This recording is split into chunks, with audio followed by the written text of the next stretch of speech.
All right, so in this video, we're going to go over the ads manager. So this is where we're going to be creating all of our different ads, where we're going to be creating our different campaigns and ad set targeting and budget. So you can see right here, everything starts with the campaigns where we're creating our specific objectives. Let's say that we want to create a campaign on dental implants, and then we want to have a separate campaign for Invisalign. And so we want to make sure that we're keeping those separate because those are two different types of offers and they're going to have different targeting. They're going to have different ad creatives. So we want to make sure that we're keeping those separate. So whatever type of offer that you have, you want to make sure that each individual one has its own campaign. So for the dental implants, that's going to be up here for the campaign. And then for the ad set, where we're going to set our targeting for a specific area, mile radius. If we want to target by age, by different interests, right? We can get very specific in that area. And with most local business campaigns, the biggest thing that you want to do is leave it open for the most part as far as the targeting, not adding too many interests or really any interest at all, because you want to let Facebook gather as much data as possible, okay? And we'll get into a little bit more detail about why that's important, how that works, because Facebook has a very intelligent AI, and what they do is they're able to go out there and find the right people for you, and then once you're able to collect data on that pixel, they'll go out and find people that are similar to the ones that are interacting, that are actually engaging and submitting their information for you, right? So we'll talk about that in more detail in that section. And so then we have the actual ads over here. This is where we're setting up the creatives, where we have the different images, the different text copy. If we want to have a video ad, if we want to have a single image, canvas, whatever that may be, we can set that up here. And so now that you've seen this at a very high level, let's go to create, and I want to show you how we would create a new campaign. So let's go here. And then as you see up here at the top, you can see this in a more vertical type of hierarchy where we have the campaign up here at the top, right? The objective. Then we have the ad account that it's connected to. And then we have the ad set here where we're doing the different targeting, audiences, the placements, right? The budget, the schedule, and then the actual ad creative here. If we have a video, if we have a single image, if we have a GIF, whatever that may be, this is where we are setting up the creatives. Okay, so this is where we're going to be setting up our specific marketing objective. And when you look at these particular areas here, there's only going to be a certain number of ones that we're going to be working with that make the most sense for what we're trying to accomplish here. The brand awareness is pretty much just that, giving people more exposure to your brand. Reach here, this is pretty much where we want to reach as many people as possible. We're not going to be using these two here.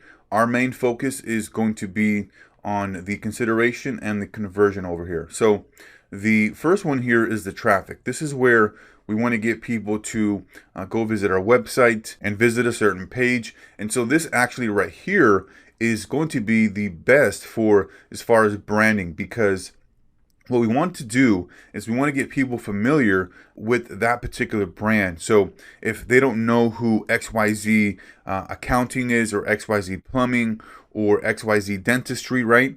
Then we want to get them to interact with the brand so that they can become familiar and then be able to build that brand awareness so that we can retarget them with an actual offer next time. So for example, with traffic, what you can do is, let's say you have some sort of guide or information or valuable piece of content that you can be showing people so that they can become aware, familiar with your brand, and then you can create an audience of people that interacted with the brand, that visited the website, and show them an actual call to action offer that gets them to submit their information because they've already seen your brand before, they've maybe interacted with a piece of content, and so then it's easier for them to fill out information and become a lead versus them seeing you just for that first time. And then we have engagement here. This is for when we're finding people to literally engage with our ad. So we want to get the most people that are going to be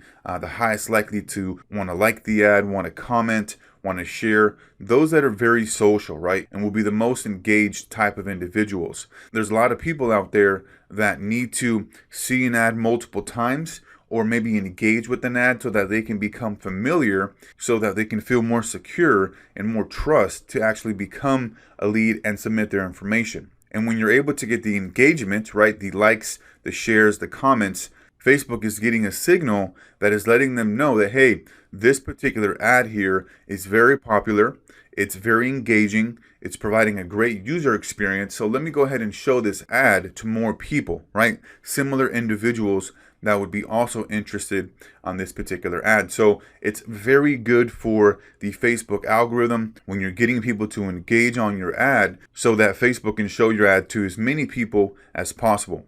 And then we have the app installs here. This is not something that we're going to be focused on in this particular course. This is for software as a service type companies that have some particular software or some particular app that they want you to download or install. And then we have the video views here.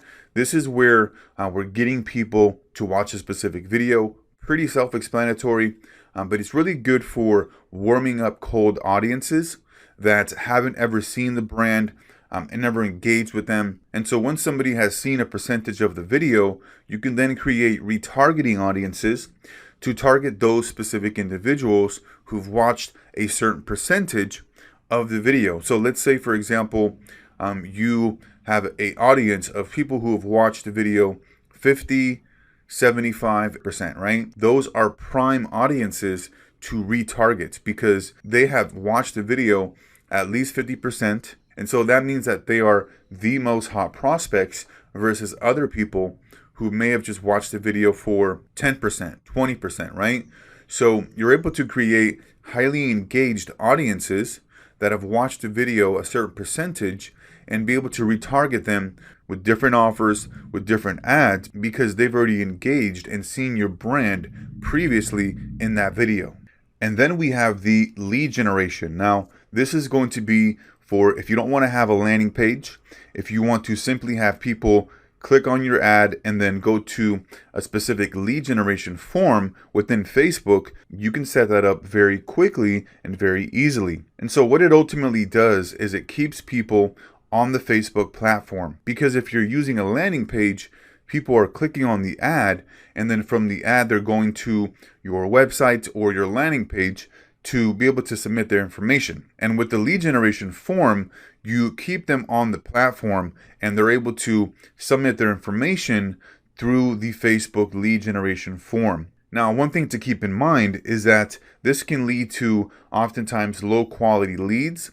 So you have to make sure that you're putting in questions that are able to filter out individuals that are just going to be tire kickers, right? And so what you can do is you can set a parameter within the lead generation form, and we'll go through that in detail, that allows you to get more qualified leads because they have to take an extra step. So the lead generation ads are great because once you have their email address, then you can continue to market to them via email marketing, right? So extremely powerful here. Just make sure that you're doing as much as you can to qualify these individuals so you're getting the highest quality leads there. And then the messages down here, this is where you're going to be setting up specific ads that lead to a messenger bot, more than likely. Because if you're getting people to interact with your Facebook page, right, Messenger, then you're most likely going to have a specific bot that is talking to that specific individual and asking questions. So for example, with real estate, that's a great area, great niche to be able to have people interact with the Messenger bot, because you can ask them several questions, ask them about their income, their credit score, ask them about their location as far as what type of property they're looking for and what area. And then it can be very interactive for the user. And so this is another great way here to interact with the audience, because you get them to interact with you through the Facebook Messenger. However, after you get them through to your Facebook Messenger, you're going to have a lot of limitations with being able to continue to market to them. Let's say that they, for whatever reason, don't take the offer, or they may have taken the offer, and then you want to send follow-up messages there's certain rules and guidelines that you have to follow. And so I would rather get somebody's email address, because then you can put them into an email series where automatically they're getting emails every other day or within a series. And then it's building trust and credibility and authority that way. Because ultimately, if they're unsatisfied with the email experience, all they got to do is unsubscribe, right? And with the messenger bot, you have a lot of limitations with how many messages you can send, when you can reach out to them. Ultimately, the messages here with the messenger bot does work well. However, it all comes down to the right niche. And so then we have over here the conversions. This is where we're getting people to click on our ad and actually make a sale, make a conversion as far as a lead, or to sign up to our webinar, or whatever that may be here. Our ultimate intention here is to get a conversion, right? And however we want to measure that, whether it be somebody signs up for our email list, somebody downloads something, somebody buys a product. And more often than not, what you'll notice here is you see the different stages, right?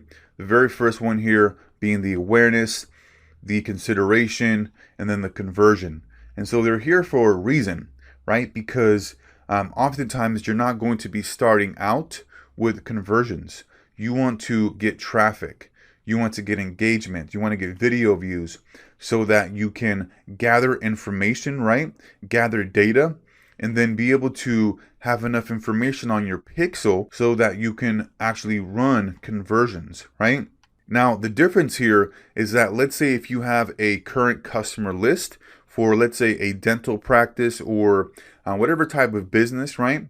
And they have a customer list, well, you can upload that to Facebook, create your own audience. And since those individuals already are familiar, right, with that brand, with that business, then you can go straight away and run conversions, because you don't need to warm up the audience, right? So understand that the conversions is something that we want to run after we've collected enough data. We've given Facebook a lot of information so that they can go out and find the right type of individuals that they know would convert the most likely. And then you can create several audiences from the conversions here as well. So very, very powerful once you get to the conversions here, because you can just keep on creating very broad audiences, and Facebook will go out and find you the right type of individuals that are the most likely to convert. So very, very powerful. We're not going to be focusing with the catalog sales or store traffic. So that's going to be here for the ads manager. This is where you're going to be able to create your objective, right? Whatever that may be. And so more often than not, you're going to be starting here in the consideration stage. So that's going to be it here for this one, and we'll see you on the next.